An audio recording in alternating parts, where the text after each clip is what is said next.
we have an interesting topic, or who shares videos with each other on social media? Like if you see a video or something, you send it to your spouse. Okay, now hold on real quick. Who actually watches the videos? Don't raise your hand.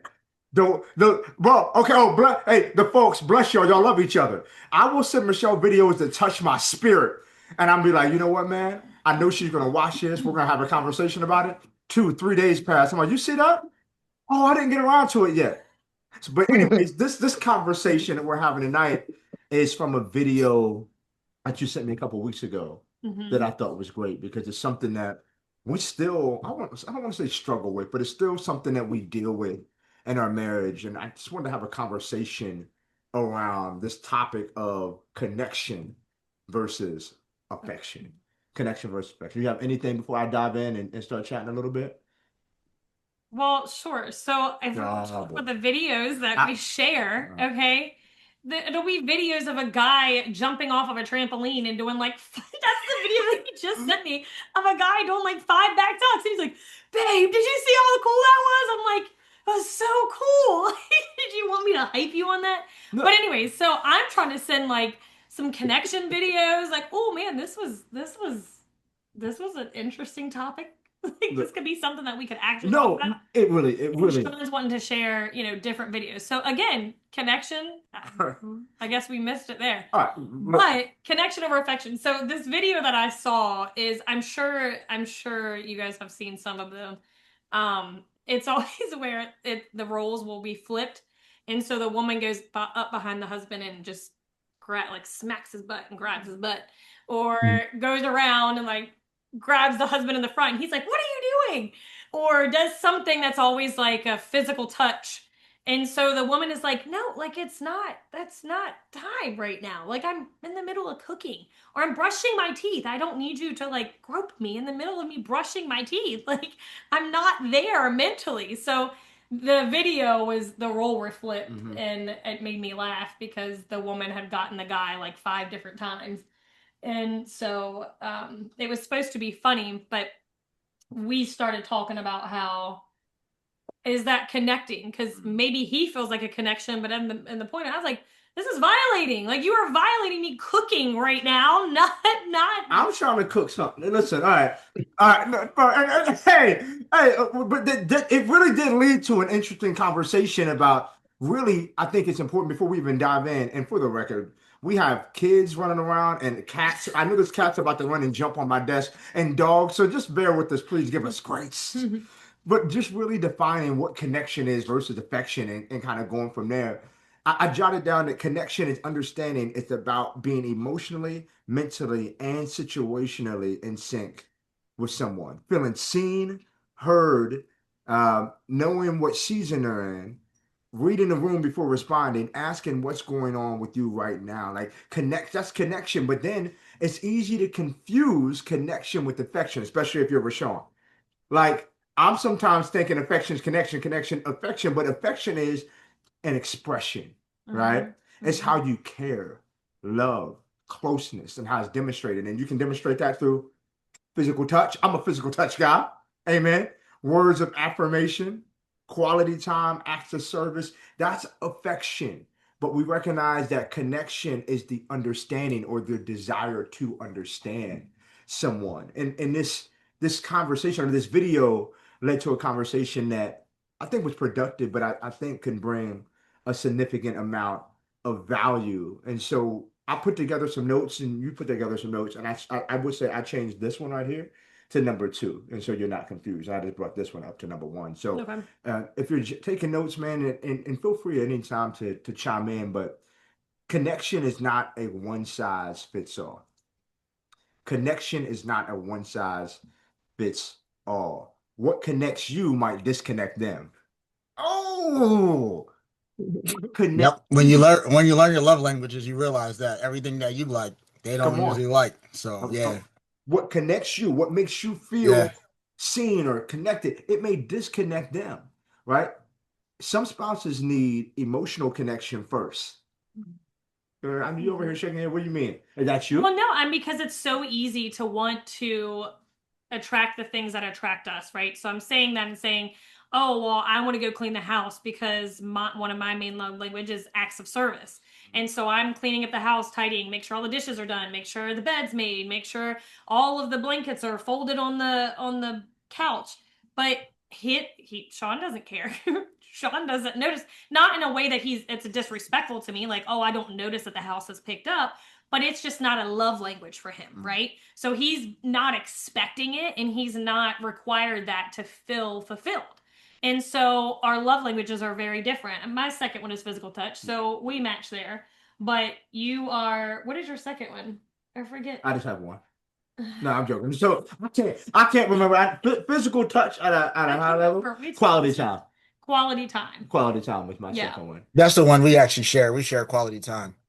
So quality time, like, and it's crazy because for us, quality time could be going out to eat. It could be sitting on the couch and watching Bridgerton. Don't judge me, fellas. Ryan Lloyd, I saw your face when you heard me say Bridgerton. Pray for your brother. Don't laugh at your brother. Don't judge your brother. Okay, so we binge watched Bridgerton. Sergio, you laughing?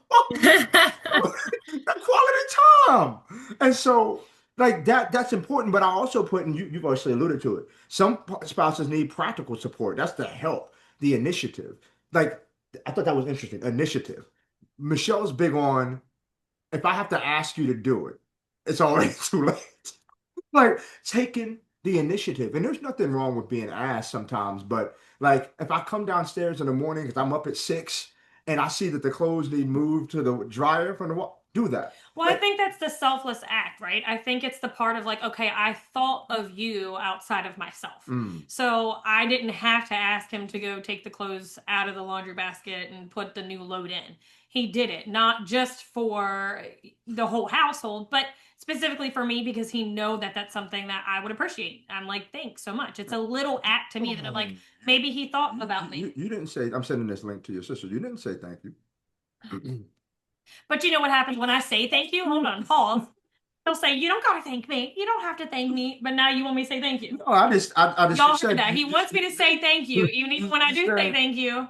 I just heard you say that you'd be like thank you. I didn't hear thank you today, but it's okay. I don't need that because whatever your hand finds to do it as you're doing it unto the Lord, and it's not for you. It's for remember that. It's stuff that we're still working on. Okay, we're working on it.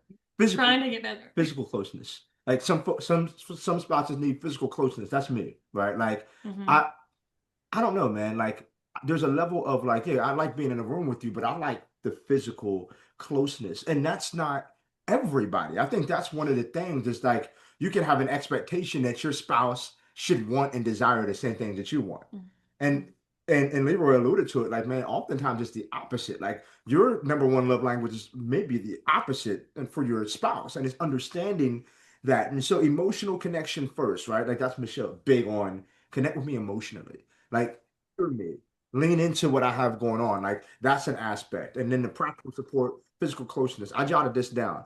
Practical takeaway. Ask this question regularly. What makes you feel supported right now? What makes you feel supported? I think that's good because, man, what support looks like right now didn't even look like the same that it did in 6 months for us. We gotta talk. We gotta talk about it. Like, or even 4 months. You know, like 4 months back when Ari had his seizure, right? Like, had I asked you, 6 months ago, what does support look like? You wouldn't have been like check on Ari every 3 minutes. I wouldn't have been thinking about, hey, is Ari good as much as I am now because we had something traumatic / very personal happen in our lives. So it looks different. And for those of you who've been together a while, the things that I needed 10 years ago, I don't need or desire now. Like our marriage has grown, our lives have grown. And so what makes you feel supported right now? Like I challenge you to write that down because it can change. It should change. If your marriage is evolving and your life is expanding, what makes you feel supported now? I mean, not always. And then the connection should be part of your communication. So if you're staying in communication with each other, in the moments, hey, this is what I need right now, or this is what has been on my heart, heavy on my heart. I saw someone, this is not in our notes, but this is just making me come back to it. I think I sent you this video a long time ago. But anyway, it's a husband and wife, and they legitimately, they don't call it a date, they call it a marriage meeting. Mm. And they come once a month and they jot down, and it's, they were like, this look, people were like, this is too businessy. And he said, we sit down, we come with an agenda about things that we need to talk about. He said, because if we never visit things, we're in the role of daily life and we forget to connect with each other. We forget to digest everything that's happening in our lives and works with our home, with our children, with whatever we're doing. You know, I know that he had alluded to, they're going to piano, they're going to this practice or that practice. Like, there's so much that happens if you don't take the time, intentional time, to sit down and connect and say, hey, you know, where's your mental load at right now? What's going on? Let's connect on this way. So how can I support you in this moment? How can I support you next week or next month or whatever it may be? I think that's a big part of connection and the component that people don't, I don't want to say it's a business thing, but I loved that. They literally called it marriage meeting and they sit down and discuss with each other what's going I on. remember that video, but as you were talking, I remember what Darius Daniel said, who's a coach. I'm a part of his coaching program. He and his wife were talking. Says oftentimes people confuse these two things. What Michelle just alluded to is an intentional meeting to discuss logistics in our marriage, what we're working on, what we need from each other. Darius Daniel said that his wife stopped desiring date night. And he was like, bro, I love date night. I look forward to date night. And what he realized is he was bringing the business stuff to date night.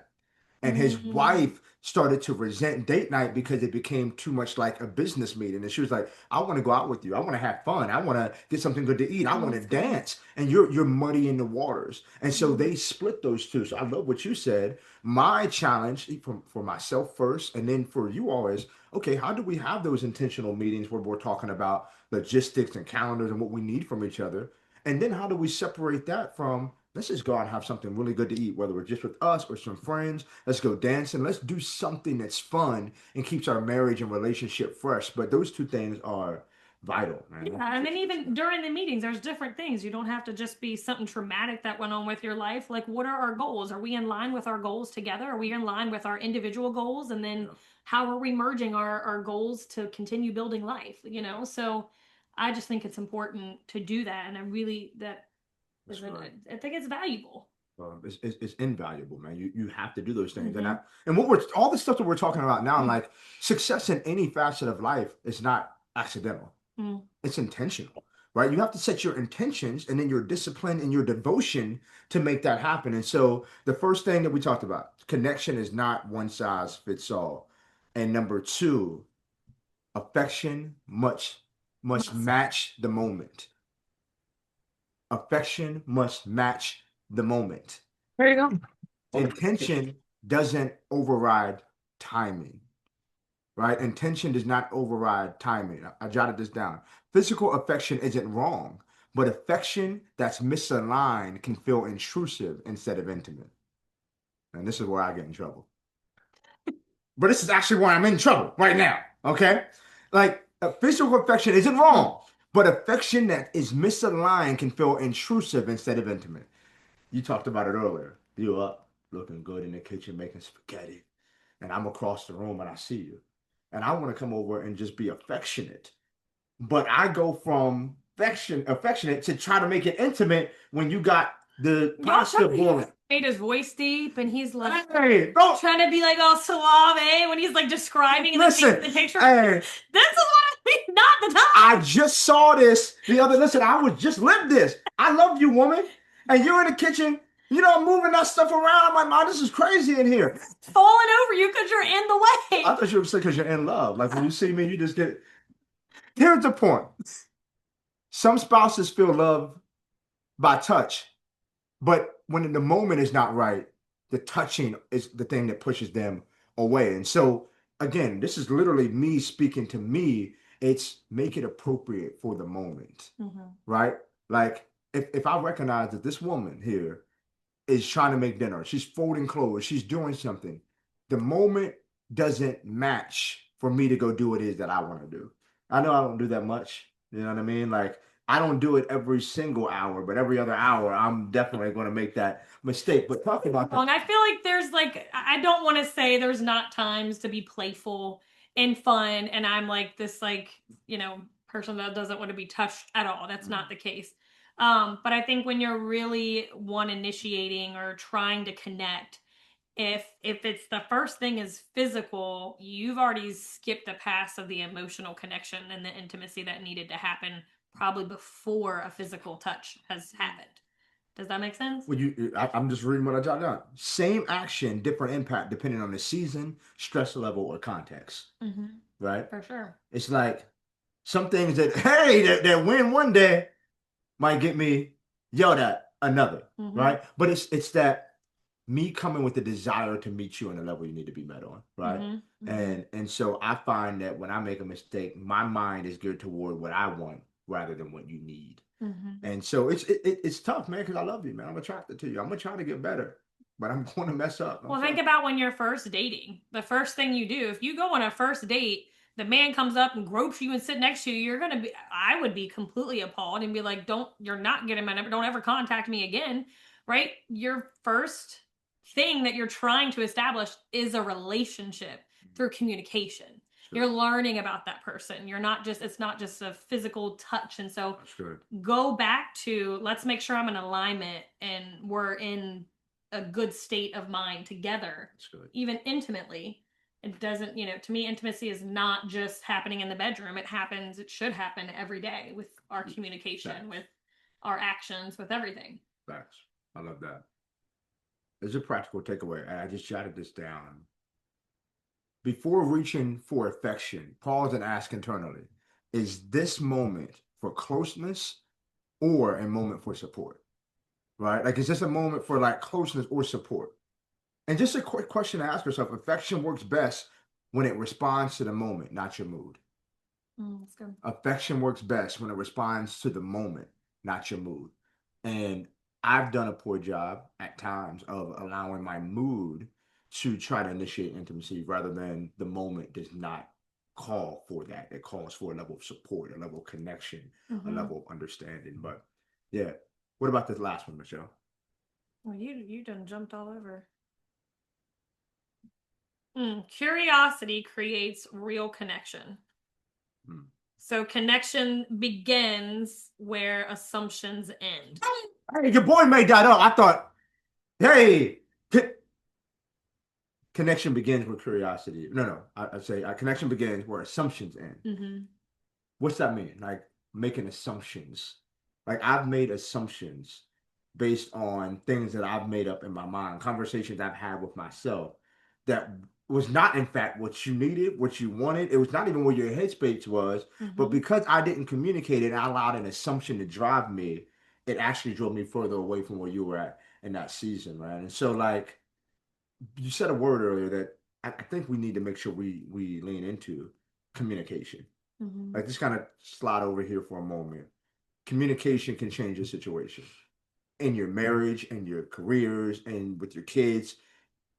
Making sure, and as I say this, I'm convicted because as we've been moving around at the speed in which we've been moving around at, communication tends to fall to the wayside a little bit. And so when you're not communicating, that's when assumption starts to creep in. And you just assume that you know what your spouse needs. You assume you know where they're at mentally, emotionally, physically, spiritually, and you can be off. And as Michelle said, connection begins where assumptions end. So where are some of the areas in your marriage where you can start to say, I'm gonna remove that assumption and replace it with connection and question and curiosity to receive that from my spouse. What else? Yeah. Right there? No, I like that. I think it goes back to weighing in on a meeting, right? A marriage meeting, a marriage check-in, a monthly check-in with your spouse and where you're at and what they need. And so I know that it's something that we tried to really start implementing last year. And I will say at the end of the year we fell off more on it, but I think that it was I truly think it was helpful, and it also made me almost become aware of things that maybe I was carrying that I didn't need to carry alone because I have a spouse. So part of me was like, hey, this is what I feel heavy on. And he's like, he had a solution for something that I was like thinking was much bigger, and he's like, that's, you shouldn't be worried about that. That's good, we're good there, we got that. Or and so it's little things of like, okay, I need to lean on my partner a little bit more and helping for understanding. And I loved one of the instead of just saying, oh, I love you, another statement you could say would help me understand how you feel right now, or how can I show you more love. And so that's the F word, man, that I struggle with, right? That how do you feel right now? And I don't know if any brothers can identify with that level of like, what's up? I already know where you're going. I can finish what you're Finish it.